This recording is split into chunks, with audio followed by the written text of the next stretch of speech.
It's getting funny off in the corner. All right, good morning, everyone. Welcome. Come on in if you're in the back. We've got lots of spots down in the front.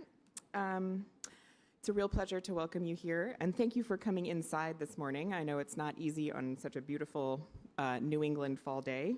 It's really showing off for Parents' Weekend, or Family Weekend. My name is Bathsheba DeMuth, and I'm a professor here and also in the history department. And I'm also a Brown alumni, so I have memories of how busy Family Weekend is and how much you're running around and everyone's trying to find a place for breakfast. So I extra appreciate you joining us this morning at the Institute at Brown for Environment and Society, which has just turned 10 years old. We've been in this building now for a decade. And in those years, IBES has become a kind of key hub on campus and beyond campus for people who are thinking hard about the environment around us and how we can live well with it, from the hills of Bangladesh to the air in downtown Providence to how ships make their way through the Arctic Ocean. So when I say that I'm lucky to have come back to Brown to work with these amazing colleagues, it's a real understatement. And today you're lucky enough to get a real sense of why I'm so lucky to be back here from my colleague, Dr. Myles Lennon. And he's going to speak with us for about 40 minutes. And then I'll moderate a short Q&A afterward. But like me, Dr. Lennon is also a Brown alumni from the class of 2006. I'm pretty sure we took a senior seminar together. He remembers some really awkward glasses that I wore back in the day. And Dr. Lennon, before doing his PhD at Yale in environmental anthropology, worked in the sustainable energy field.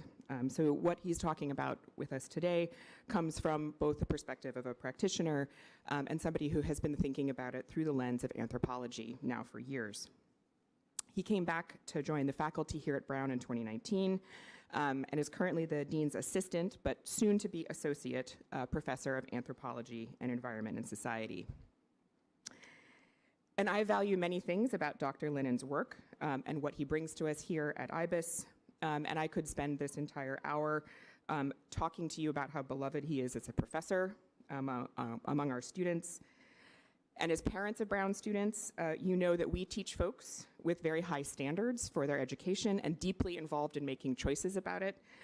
So when you are a beloved professor here, it is particularly meaningful. And I hear students call Dr. Lennon's classes life-changing, and they mean it. As one of our mutual advisees told me once, Dr. Lennon cares about you not just as a student in his class, but as a person.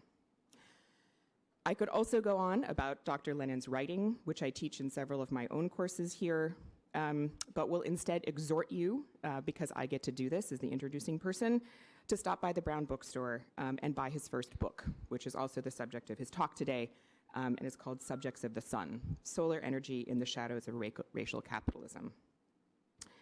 This book, as we will hear shortly, exemplifies something that I personally value so much in Dr. Lennon's work and his presence at IBES. Even in the face of environmental and political challenges that face us, challenges that in 2025 seem only to deepen with every storm and every press conference, Dr. Lennon asks us to aspire to be better, to not surrender our capacity for critical thought in the midst of crisis, and to remind us that we can aspire to more than simply to continue with the status quo. And in particular, Dr. Lennon reminds us to never forget that environments without justice, environments where only some people can live in health and peace, can never truly sustain us. Welcome, Dr. Lennon. Wow, that was quite an introduction. I have so much to say, so I'm just going to jump right in. But I appreciate you all being here and IBES for giving me the opportunity to share a little bit about my new book, Subjects of the Sun, Solar Energy in the Shadows of Racial Capitalism. And today I actually want to talk about a utopic vision synthesized in this often reproduced image, a photo that choreographs a future in which working class black men lead the clean energy transition in communities that are disproportionately vulnerable to climate change.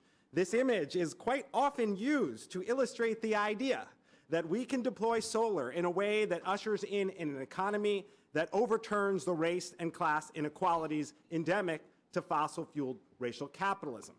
But this very inspiring vision overlooks the myriad ways in which solar is in fact contingent on fossil-fueled racial capitalism. Solar technology is made from toxic materials like cadmium extracted from the earth, very often manufactured by essentially enslaved indigenous people in coal-powered factories in Western China, while children in the DRC mine the cobalt for its battery storage technologies.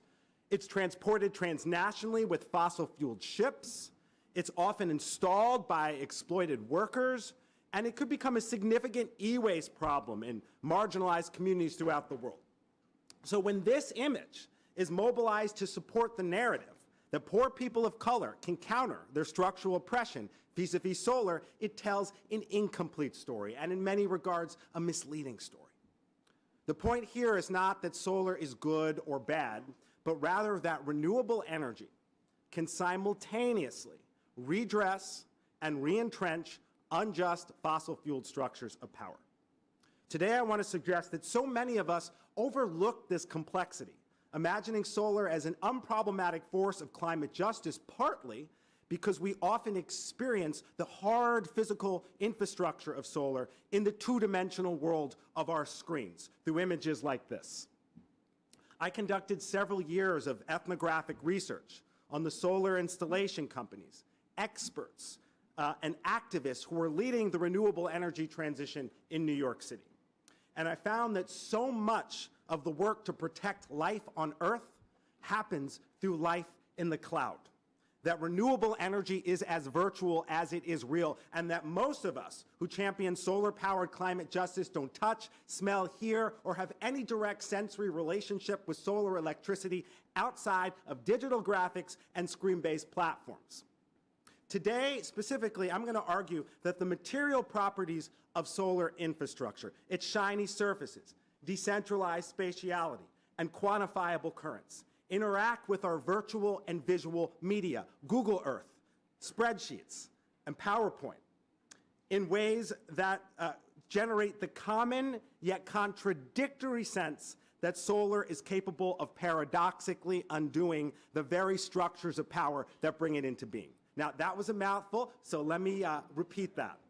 Today, I'm going to focus on three material properties of solar: its shiny surfaces, its decentralized spatiality, and its quantifiable currents, and three forms of visual media: PowerPoint, Google Earth, spreadsheets, to show how solar interacts with screen work in ways that suggest that it is capable of paradoxically undoing the extraction and exploitation that bring it into being. This suggests that ushering in a just energy transition is not simply a matter of policy, innovations, or finance. It's also a matter of transforming how we relate to infrastructures that we usually only encounter on screens. And while much of my research was done prior to 2025, in an era of digitalized misinformation, it's crucial that we look at the mystifying power of screens even in ostensibly benign spaces like a neighborhood solar campaign. So let's start with the screen. A screen just like this, broadcasting this familiar image on a PowerPoint cover slide in a classroom at a workforce training institute in Queens, New York. The classroom was packed with local activists who wanted to usher in a just energy transition in their communities. They had come for a tutorial on the nuts and bolts of solar led by an environmental justice organization and a solar expert. Given the political commitments of everyone in the room, the PowerPoint's cover slide didn't surprise me one bit. But what surprised me was the next slide, an image that resembled this one right here, an idyllic rendering of a pastoral farm that couldn't be further from the congested treeless streets where the classroom was actually located, in a city. So why would a presentation focus on solarizing a cosmopolitan megacity present solar in an idyllic grassy field without a person in sight? Now, there's an obvious reason why one might visually affiliate solar with the environment. It reduces carbon emissions and pollution, so it's long been thought of as a climate solution. Yet in this image, The panels appear not as a mitigation device to forestall humanity's impacts on an already degraded environment, but rather as a part of a pristine pasture, totally divorced from modern life.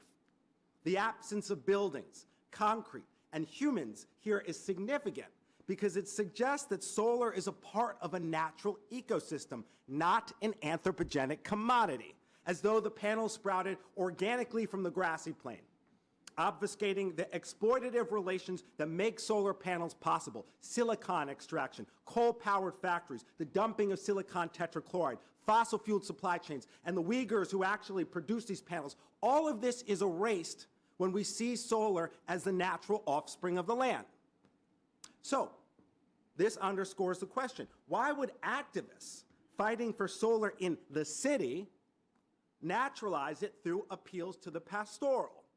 And why would environmental justice activists desituate an industrial commodity from its extractive means of production? In response, I want to suggest that sunshine shapes the political imaginary of solar, impelling modern urban subjects to see it as an organic force of life and not a commodity made in dirty factories. To break this down, let's look closely at the way this image visualizes a shiny flash of light generated by the sun. Literary theorist Anne Chung theorizes the power of this visual effect when she explains, shine offers less a description or quality of light than an active mode of relationality, a dynamic medium through which the organic and the inorganic fuse. And we can identify this active mode of relationality at the point in these images where the sun's rays intersect with a flat anthropogenic surface, the solar panel. This shiny intersection evinces the sort of organic-inorganic fusion that Cheng describes, a biospheric phenomenon the sun conjoined with a manufactured energy technology. So the visual simulation of the panel's shine attempts to endow an electricity commodity with the feel of a natural process, the organic liveliness attributed to the sun's rays. The shine is thus contiguous with other facets of this image that naturalize solar, such as the grassy field without a human in sight, the only trace of humanity being this small house in the backdrop, suggesting a simpler time when social life didn't upset nature's rhythms. Following Chung, I suggest that it makes sense that activists in New York City would affiliate shininess with the non-human world that this image aestheticizes, because of the ways that modern urbanites actually experience shininess in our day-to-day lives. Consider Manhattanhenge, an annual event in which New Yorkers gawk at the sunset on the days when it's optimally aligned with Manhattan's street grid, seeking out the vitality of the cosmos, life beyond the human, when the city skyline glistens.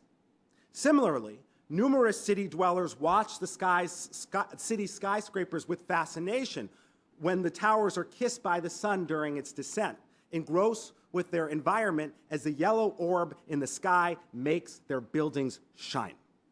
You see, the fusion of industrial glass surfaces and the sun's rays creates a particular affective experience that the PowerPoint images aestheticize. Sean, one of my interlocutors, described this experience while staring at the sun as it hit the lower Manhattan skyline. He said, "This is a place where you could look up and know that life exists. I don't know what's so enlivening about it." He shook his head with a loss of words. It just literally is enlivening. Sean here speaks to a sublime liveliness that inheres in modern infrastructure, understood as the antithesis of natural life, as the sun infuses this infrastructure with a non-human presence, disrupting an anthropocentric conception of the built environment. The PowerPoint images aestheticize this sort of affective encounter with sun-kissed industrialized surfaces, attempting to visualize the conjoining of timeless nature and modern man's machines, that which punctuates everyday life beneath the city skyline, as Sean suggests.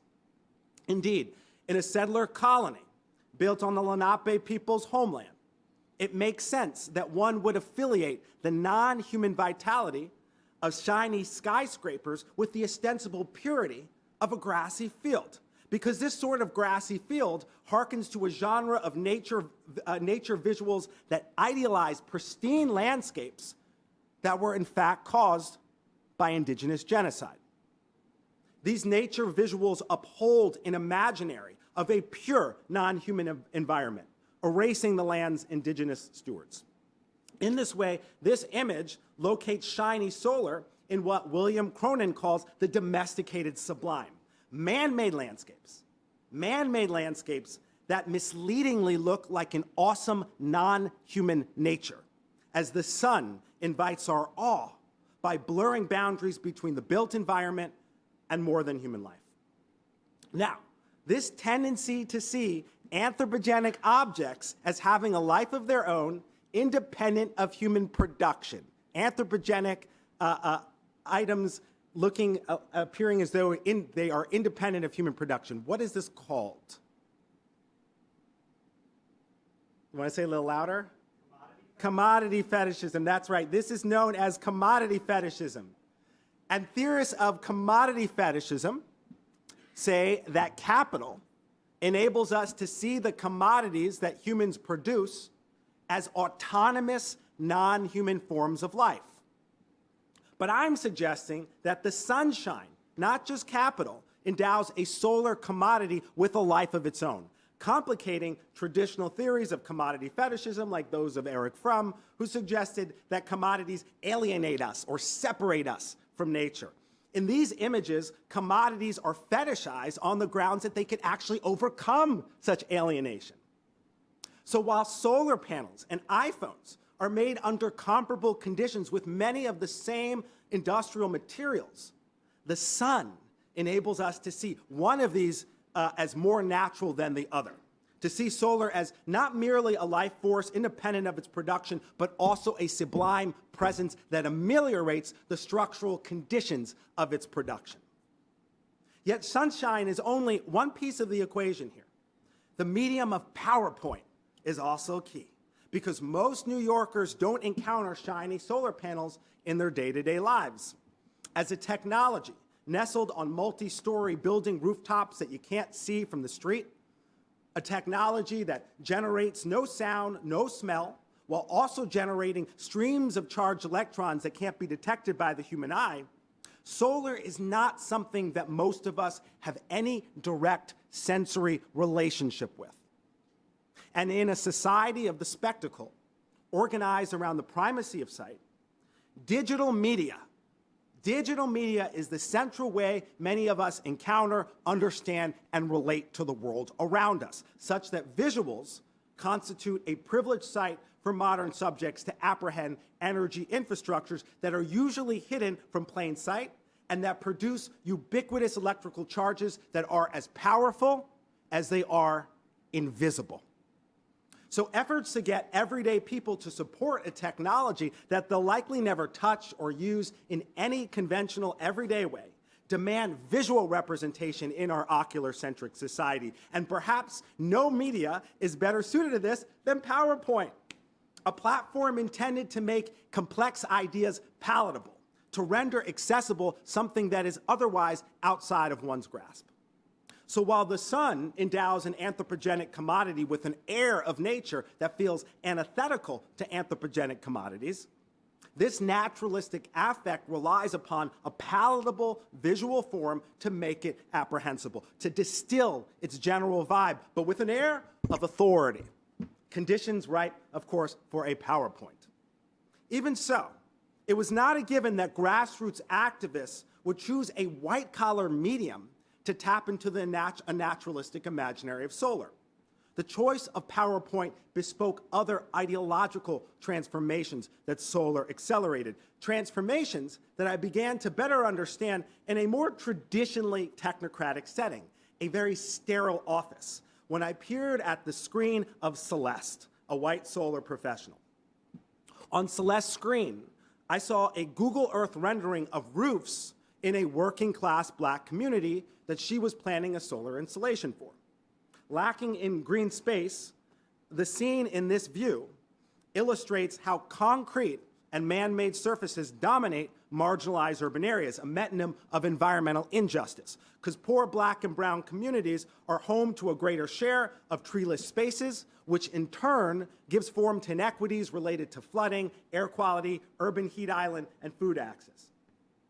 Yet my thoughts went to the concrete, not when I first viewed Celeste's screen, but rather when she said that very word, concrete. The concrete she spoke of, though, didn't refer to the paved streets on her screen.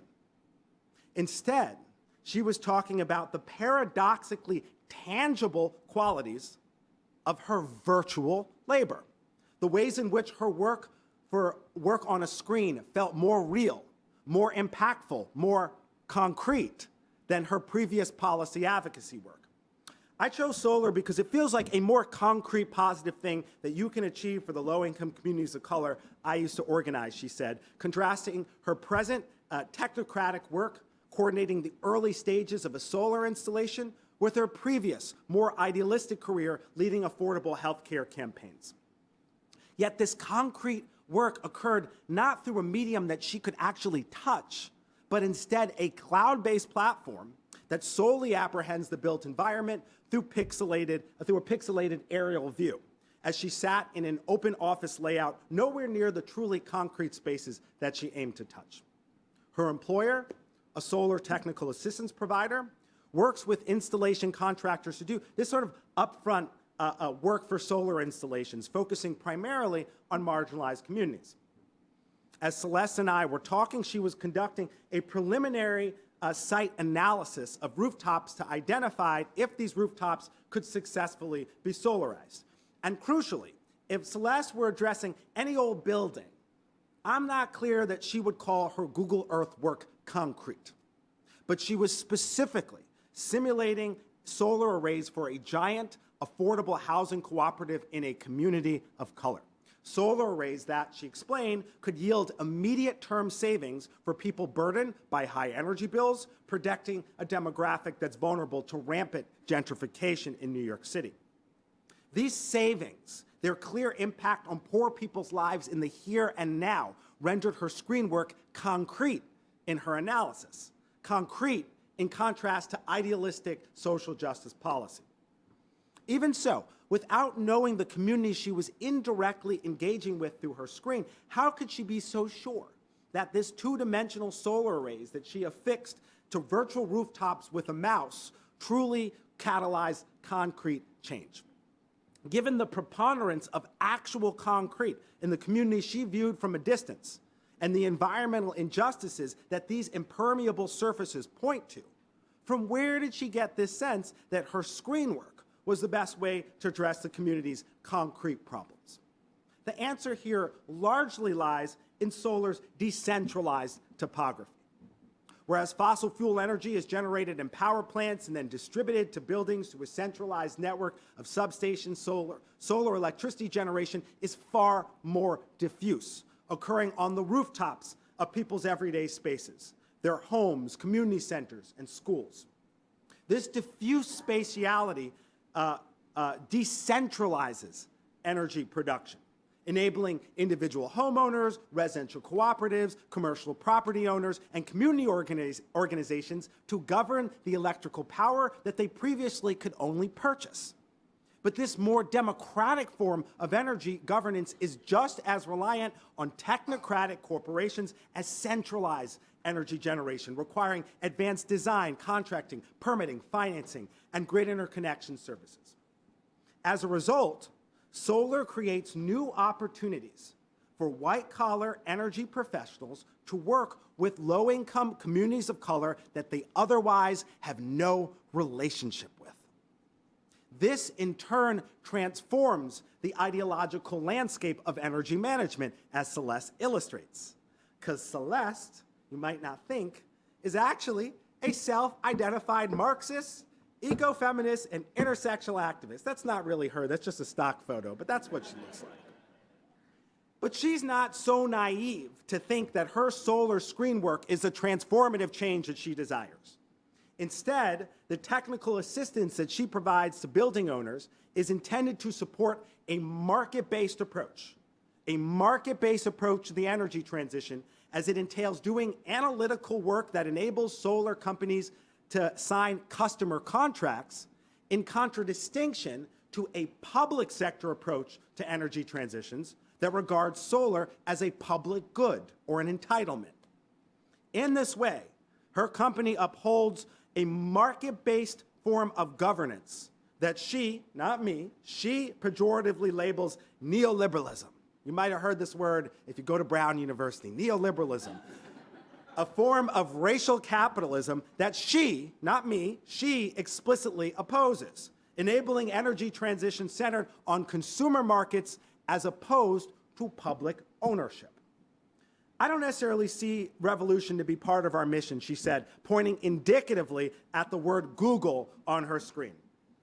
But her anti-capitalist ethos does not, in her mind, preclude the possibility that capitalized solar can challenge a system in which marginalized communities pay a disproportionate share of their income on energy while shouldering a disproportionate share of its environmental burdens.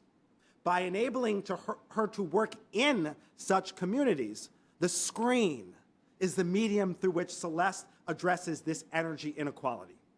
Her eyes glued to Google Earth, she identifies rooftops in low-income communities of color with potential for solar, efficiently navigating the city's skyline without ever leaving her desk. In the process, she attempts to steer private solar contractors and solar investments to the most marginalized communities. Thus, solar's diffuse spatiality aligns with a cloud-based panopticism to foster an ideologically muddled approach to technocratic care, affectively cross-pollinating socialist and anti-racist principles with the techno-scientific ideology of clean tech corporations. This, in turn, dilutes the normative ideological poles that traditionally divide these different orientations, as the technocrat and the activists, the neoliberal and the anti-capitalist coalesce through the screen work of infrastructural transformation. Celeste exemplifies this boundary blurring subjectivity, which I like to conceptualize as the equicrat, short for the equity-minded technocrat, a liberal subject who reflexively mobilizes their technocratic training towards social equity. Thus, the decentralization of energy counterintuitively powers what we can think of as the centralization of ideology, an erosion of the phantasmatic lines separating conflicting political visions, such as free markets versus eco-socialism. It is precisely this potential to equitably decentralize energy governance through screen work, to solarize communities that fossil capital traditionally neglects, that draws Celeste to an office job that she would otherwise reject. This suggests that Google Earth represents a break in the way that the technocratic gaze operates as a mode of governance. In contrast to the high modern surveillance that comprised the centralized power of 20th century statecraft, Celeste and other equicrats remotely survey space in support of a decentralized regime of power to redress racial inequality, reappropriating the technocratic gaze towards social justice. Now, I began to see the problems with this technocratic gaze when I left the office and volunteered for environmental justice organizations in the concrete spaces that Celeste solarized from afar. These organizations embraced what's known as the Solarize model for developing residential solar. And under the Solarize model, community groups launch local campaigns to organize community members into what's called a solar purchasing pool. And a purchasing pool is very simply a mechanism through which neighbors in a community collectively agree to purchase solar together from a single contractor, who in turn commits to reducing costs through economies of scale. The more homeowners who join the purchasing pool, the more leverage the community has in negotiating competitive solar prices. Makes sense, right? The Solarize model is what Celeste would call a neoliberal approach to energy transitions, because it enlists community members to market private corporations by leveraging their local relationships, inculcating everyday people into market-based energy governance, detracting from other grassroots work for climate policy. Yet Solarize campaigns are branded as grassroots efforts through which neighbors work collaboratively, hand in hand, to overcome structural barriers to renewable energy. The spatiality of residential solar, the fact that it relies on people's domestic spaces, lends itself to this localized consumer activism.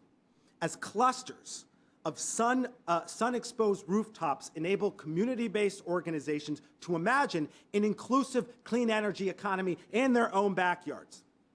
And in the process, these organizations prioritize consumer action over political organizing, transforming activists into equicrats focused more on leveraging expertise to navigate the market than on transformative change. Now, this equicratic reorientation is exemplified by Janice, a 70-year-old retiree who was an active member of her community's environmental justice organization. As part of my research, I volunteered with the organization, which I'll simply call Equal. And Equal has a very long history of organizing against corporations and for robust government regulation. But the spatiality of residential solar shifted Equal's work towards much more market-based environmental activism, even as the organization continued to endorse government regulation, not markets. Specifically, Equal launched a Solarize campaign to tap into the solar potential of their community's rooftops, and Janice emerged as the community's most committed volunteer for this campaign. But when Equal solicited pricing proposals from solar contractors as part of their purchasing pool campaign, Janice began to perform an equicratic persona. These proposals provided information on how contractors would lower prices for differently sized purchasing pools. Equal convened its volunteers for a meeting to review the proposals to determine which contractor they would select. But before the meeting, I was in Equal's office when Janice started a very impassioned conversation with a few of the organization's interns on, quote, this is her words, the ways that capitalism is to blame for climate change. This is just as Janice's words. She repeatedly emphasized the importance of dismantling capitalism through the equitable deployment of renewable energy. But when the contractor meeting began, this critique of capitalism was nowhere to be found. Instead, Janice and 10 other community members resembled Celeste by immersing themselves in screen work, soberly scanning a spreadsheet on a smartboard with pricing metrics which costed out 6 contractor solarizing plans. During this scan, Janice practiced a technocratic managerialism that lacked her usual political fervor. Specifically, she instructed everyone in the room to look carefully at all of the contractor's data and to be as, quote, objective as possible when they rated the contractors on a scale from 1 to 5 with regard to the contractor's prices, experience, and proposal scopes. The community members followed these instructions, but they raised concerns that they wouldn't be as objective as possible because they're not experts and because not all contractors supply data in the same way, making it difficult to compare their data objectively. Now, I found this dogmatic focus on objectivity to be bizarre because as a mythic ideal, objectivity gestures to an assessment of the cold, hard facts, so to speak, and it therefore allegedly doesn't involve personal beliefs. So, in theory, there's no need to ask lay people who don't fully understand those cold, hard facts to do such an assessment. The whole point of centering lay people in grassroots campaigns is to engage with their personal beliefs, their subjective views. What's the use in recruiting lay people to evaluate something if you're asking them to withhold their personal beliefs? If Equal Solarize campaign was really going to be a community-driven effort, then I figured community members should have been empowered to evaluate the contractors based on the information that matters to them, without any pretenses of objectivity. But when I articulated this, my objection to objectivity pissed Janice off. She countered by explaining that community members needed to have an objective analysis in order to effectively market their campaigns' contracting services to their neighbors. Objectivity here gestures to a rational market actor capable of sorting through information and choosing a service based on transparent reason. Janice then was suggesting that only rational market actors could sell solar locally. Thus, for all of her anti-neoliberal, anti-capitalist politics, Janice called on her comrades to become a sort of homo economicus, the self-interested consumer in neoclassical economic theory who maximizes their own good through a, quote, objective analysis. This transformation occurred not because she believes in free markets, she doesn't, but in no small part because electricity is enmeshed in the quantitative metrics that her spreadsheet stylized.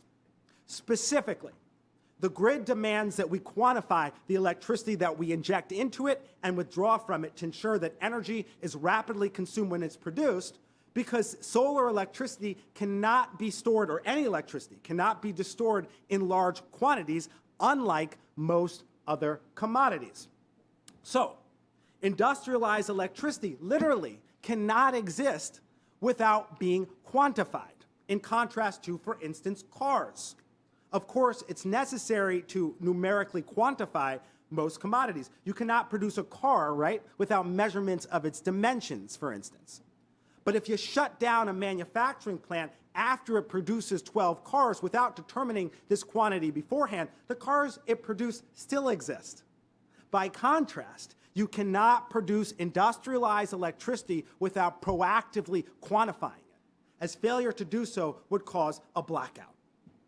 And in a capitalist context, this proactive quantification occurs through prices, as grid equilibrium partly is achieved by creating a high price per kilowatt hour when electricity demand is high and a much lower price when demand is low. Electricity then is predisposed to the commodity form. Capital is largely inextricable from the grid. Thus, leftist aspirations for community solar are necessarily beholden to the commodity form, in contrast to similar aspirations for collective housing, for instance.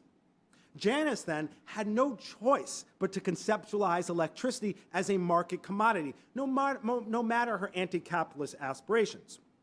We can attribute this presence to not only the ways the grid is managed, but also how electricity prices operate in our everyday and her everyday sensory landscape.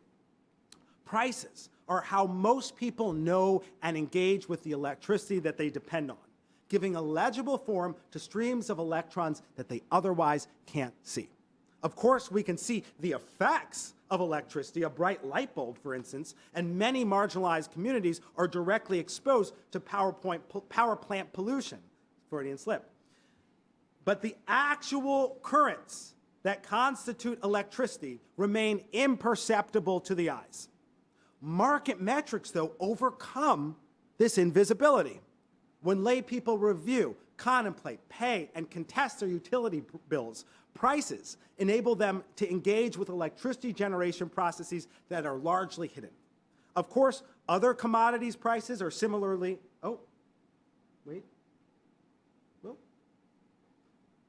other commodities prices are similarly effective. We largely relate to our cars, for instance, through prices. Yet electricity prices are effective in ways that most other commodities prices could never be, because most people, in the global north at least, who don't work in the electricity generation sector, have no sensorial relationship with the electrical currents that power our lives, and we don't think much about electricity itself, except in the context of utility bills. In fact, prices visualize electricity in ways that non-monetary quantification could not.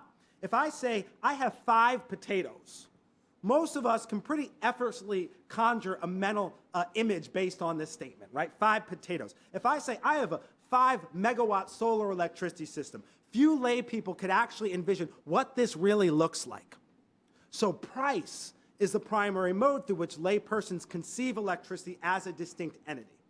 And in the context of Equal Solarized campaign, the spreadsheet is a totem of price, giving it a material form, incorporating it in a world of community activism, enabling Janice to intervene in a realm of electrical power that she otherwise has no control over. This intervention entails comparing contractors' proposals through market metrics, impelling the spreadsheet's viewer to apprehend energy as a matter of rational calculation focused on aggregating market demand. Thus, the spreadsheet telegraphs an edict to economize rooted in an imperative to collectivize, enabling grassroots activists to lead a populist project through consumer activism, through commercial consumerism, rather. And this populist consumerism informed Janice's directive to perform an objective homo economicus. For the imagined subject here is less a rational market actor and more a rational market activist, utilizing competitive prices in ways that mobilize local people to press for change through private contracts. Solar's inherent compatibility with price impels anti-capitalist activists to adopt the reductive calculi that they disdain. By curating prices, the spreadsheet offers one such anti-capitalist, Janice, a practical tool to mobilize her community for solar. But this was troubling, because when the community members numerically rated the prospective contractors using a scoring rubric focused on market matters like price per watt and solar panel efficiency, they didn't at all consider community well-being, climate change, or local jobs. And unsurprisingly, when they tabulated the scores, the contractor who won the bid had incredibly low prices. But their bid had one major catch. They primarily employed volunteers to do the bulk of their installation work. So the contractor had extremely low prices because they literally did not pay their workers. This was legal because they're a nonprofit that bills their work as, quote, workforce training. And when it was clear that the company had objectively won a contract, I incredulously raised the matter of jobs and labor standards, hoping that this could disrupt this dogmatic focus on prices. Now, everyone in the room strongly agreed with me that we needed to focus on good jobs.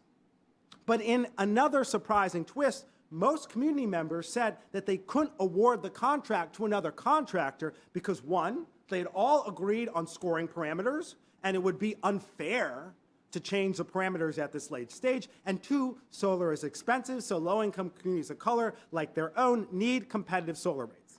Now, in this second point here, we see no vision for an equitable public sector to counteract private capital. The spreadsheet's economistic logics dwarf Janice's eco-socialist aspirations. Similarly, the community's first point about fairness conveyed a sort of a sense of professional accountability toward private contractors, as though they were bureaucrats overseeing a public bidding process and not local activists with the prerogative to work with whomever they wanted to. Taken together, these two arguments point to an equocratic politics in grassroots spaces that have traditionally been defined in opposition to capitalism. And again, this equocratic politics emerges when the invisible streams of solar-powered electrons intersect with the economizing imperatives of the solarized spreadsheet. So the broader point here is that solar's material properties, its shiny surfaces, decentralized spatiality, and electrical flows to and from the grid interact with our virtual and visual media, PowerPoint, Google Earth, spreadsheets in ways that enable equity-minded solar advocates to reproduce the structures of power that we imagine that solar contests. So ushering in a just energy transition is not simply a matter of policy, technical innovations, or finance. It's also a matter of transforming how we interact with energy infrastructures that we usually only encounter on screens. When seen on the screen, energy is a lifeless force that humans can tabulate, control, and grow indefinitely, a vestige of the first industrial-scale energy system, the transatlantic slave trade, which rendered energy in terms of lifeless units of power that could be extracted from black bodies and graphed on two-dimensional ledgers. Indeed, our two-dimensional orientation to energy has always upheld racial hierarchies by obfuscating the corporeal, physical relations that constitute life.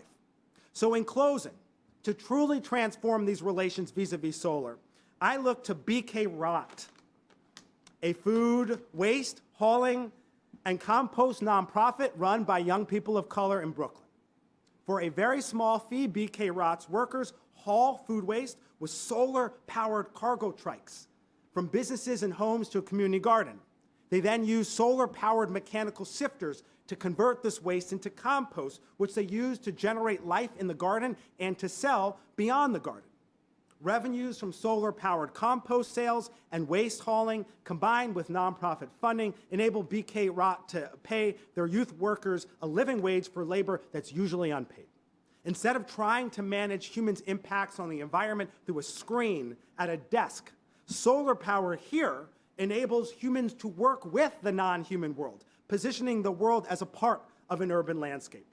By tapping the power of the sun, their cargo trikes and mechanical sifters enhance the power of their workers' quads, glutes, hamstrings, hips, arms, and backs to pedal, haul, and transform organic waste throughout the city, combining physical labor and solar to generate reciprocal relations between humans and more than human life. As fossil fuels deprive poor communities of color of vegetation, robust soil ecosystems, and permeable surfaces, these communities require not simply new technology like solar panels, but rather a new approach to stewarding life. BK Rot offers one such approach, with solar technology as an aid, not a panacea. These young people live, breathe, bike, hold, touch, and haul a tangible alternative to petrol-powered waste, making physical spaces that safeguard against climate disasters. And in this spirit, I want to call by inviting you all to actually touch and actually physically engage with BK Rot's compost right here. I'm going to pass around this bowl and think about this as not just soil, but this is solar power right here. This is what solar power looks like when our bodies combine with the world that we exist in and we transform our relationship with energy. These are our wonderful technologies. Thank you so much.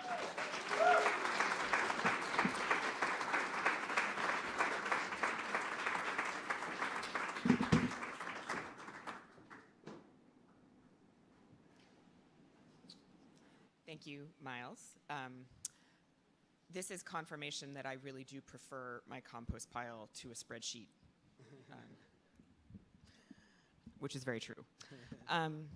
So I have a couple of questions on deck, but I also want to hear from y'all first. So if anybody has a question ready to go, we'd be happy to field them. There are microphones up here, which is helpful because this is being simulcasted. So if you walk up to the mic, then people can hear you online if they're streaming in. So if anyone's ready to go, head up to the mic. And while you're ideating your brilliant question, I do have this bag of BK Rot compost soil. And if anybody wants it, first come, first serve, it is yours. So just let me know after and I will give you this bag. All right, so yeah, come on up. First of all, thank you so much. You made me think in ways that had never occurred to me to think before. So I appreciate that. I also know that, you know, in talking to my son and sort of his friends and their generation, they feel pretty disgusted with the potential of government to really do something good. Mm-hmm. A, and they also B, feel a deep sense of urgency about doing something about carbon dioxide levels fast.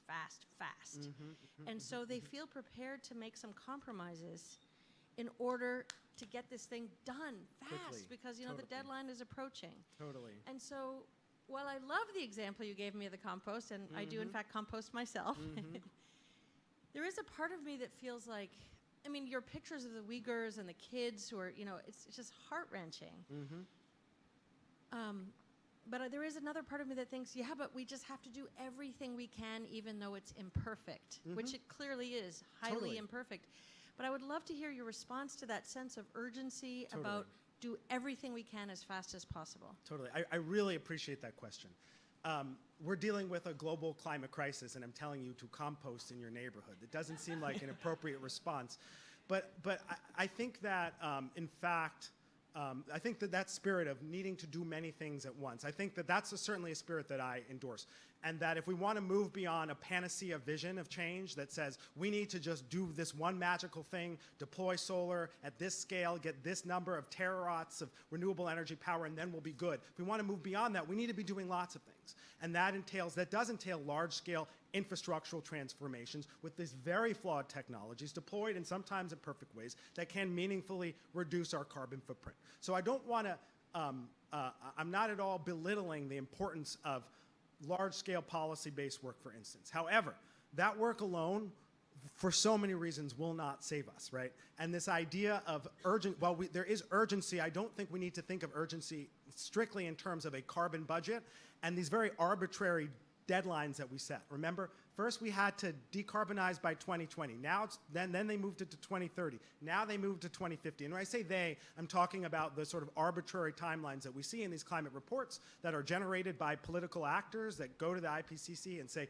we want to see a report that models what it would look like if we got to net zero by 2050, for instance. There's not a, quote, objective science that says 2050 is the deadline date or else we're all toast, right? It's a little more complicated than that when we look at the workings of the climate system. And so our task is to really think about what is the future that we want for ourselves, right? The future that we want for ourselves is not lower carbon. We want to be able to live in environments that are clean. We want to be able to support ourselves. We want to be able to have family. We want to be able to care for the other forms of life that we depend upon, not low carbon by 2050. Low carbon by 2050 is one way of getting there. And so I think it's really incumbent on us to look at multiple strategies and to recognize that if we really want to get at the root of these problems, many of these strategies to decarbonize are actually contingent on things that reproduce these problems. So in addition to doing the large-scale decarbonization work, we need to completely fundamentally redefine our orientation to our environments, the ways that we steward and care for the sacred life that upholds our own lives on this planet. And when we approach environmental stewardship in that holistic way, I think it really requires not simply looking at urgent budgets, but also in the here and now, what are we doing to redefine our relationship with the world around us? And there's so much more I can say. I'll leave it at that, but I'd be happy to talk to you more about specifics with regard to urgency, because I can relate. I'll just say one final thing. The reason why I'm here, guys, I used to do energy policy. I had that same idea. I was like, look, I was like Celeste. I was like, we need to do concrete things. We don't have time for this. And I worked in New York. We passed what was then the most ambitious climate policy in 2010. And it had equity provisions in it, and it had funding behind it. It was remarkable. And you know what? It did almost nothing. It was supposed to get to 1 million energy-efficient retrofits in 5 years. It got to 23,000. And that's because the way that change actually operates does not actually align with these kind of clean models that we have, right? And so it's important for us to look skeptically at these utopic models and to really deal with the environment that we have in the here and now. And I'll just leave it at that. Sorry. Thank you. Anyone else? I actually have a kind of related question. I've been thinking about the ways in which so much of our experience of climate change, if you don't live in a frontline community, if you maybe don't live very close to obvious impacts, is actually kind of scripted for us through models. It comes through screens. Totally. And I'm wondering about how you see that impacting our kind of political capacities to understand, in some ways, the urgency, but also what's at stake. And what happens, not that the models are bad, right? We need them, they're important, they're kind of fundamental to being able to do kinds of planning and hopefully political change, that it's important.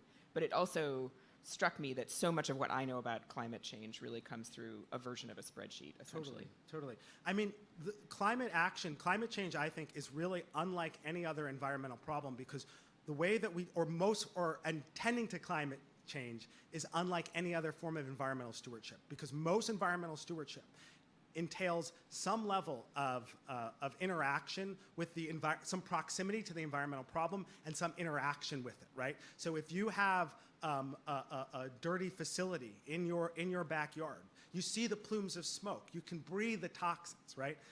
There's a proximity there to many environmental injustices that require that we internalize and take on the problem because we're literally breathing it. But when we look at these abstract global circulation models or general circulation models, we don't see, it's hard for us to envision how these models actually impact our very well-being and our day-to-day lives. And even if we look at storm surge and realize, oh shit, I'm in a storm surge in 2030, my house could be underwater. We see it. It's hard to internalize it on a beautiful day like this. You hear the birds chirping. And so that disconnect to me really underscores the necessity of localizing climate action, making it real, and connecting climate impacts to the very on-the-ground, everyday realities that we have, and not being so dependent on screen work to choreograph what we need to be doing. We probably have time for one more question.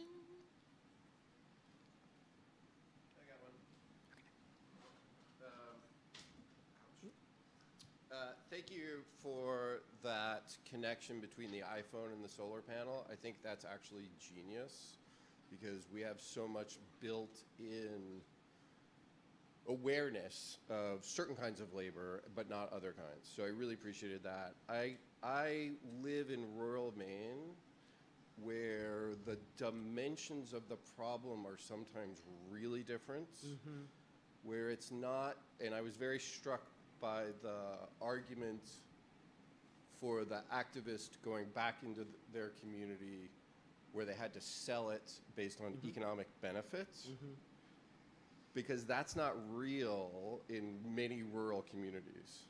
And so I guess my question sort of to some extent is how much of your model or approach connects with rural communities, where in rural communities, it's as much about reliability, it's as much about alienation from control. So yeah. Sir, and which facets of community solar don't feel applicable to rural communities? So the point about the way in which electricity is essentially invisible to most of us until we pay a bill, true. In rural communities, particularly farming and fishing related, electricity is it is part of the economic tapestry. If I'm a lobsterman and I have bait and the cooler goes out and the bait dies, I'm in big trouble. Totally. And so there's an economic piece to that, but it's not just the numbers on the bill. And there is a huge thing within some rural communities, which is we are going to resist the man, whoever, and the man is central being power in our centralized utility. So there is some social there are other social factors involved. So that's a really important point. And I'd say, even in urban spaces, we all have a relationship to electricity that's not just mediated through screens and through our energy bills. The point that I was making, though, was that if there's a fisherman that experiences any kind of electrical disruption, that disruption becomes very pertinent, and then it becomes front of mind. And that's why, I did focus on global north areas, because there are parts of global south where tending to electricity is part of just everyday life. But while that being the case, and all of us have a relationship to electricity to some extent, what I was really focusing on was the way that we think about these invisible streams of charged electrons, right? The way that we actually have any kind of visual orientation to, and the way that we address the amount of charged electrons, right? That are powering our everyday lives every day. Those things don't become front and center in our mind unless we're actually converting them into a figure on our energy bill. And I would reckon that in many rural places, that is the case as well. So if you're talking about spaces where there is frequent disruption, when there's not regular power, then absolutely it becomes front in mind and central in ways that it's not in a place like New York City, where while there's an occasional blackout, we tend to have reliable electricity. And in terms of fighting the utilities, that goes hand in hand, though, with our relationship with electricity as a monetized commodity, because investor-owned utilities control the power we depend on for a profit, and that rightfully pisses a lot of people off. So, but I would say that kind of organizing you refer to is still emblematic of how we relate to electricity, primarily through our energy bills. Thank you all so much for coming. If you want to keep in touch with IBES, there is information about how to do so out on the table out front. And we will hang around and answer any questions before you head off to do other amazing things today. If anybody wants some solar power